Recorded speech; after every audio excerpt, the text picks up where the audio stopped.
How to export multiple subtitles at once in DaVinci Resolve. To begin, I created 4 timelines and each of them has a subtitle and I want to export them. One way to export them one by one is to double-click on a timeline to open it. Then right-click on the subtitle track and choose Export Subtitle. And save it to your desired location. Now go to Deliver page, and from Audio tab, uncheck the Export Audio checkbox. In the Video tab, change resolution to custom and put 64 by 64. Set quality to restricted to and put 1. Scroll down and check the Export Subtitle checkbox. Change format to as a separate file, and SRT and check the Subtitle 1 checkbox.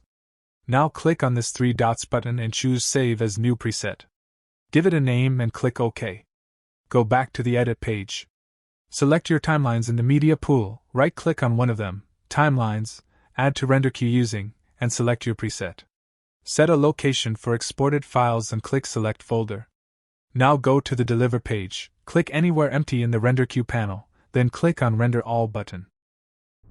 Now we have 4 videos and 4 subtitle files, click on Type to order them by type.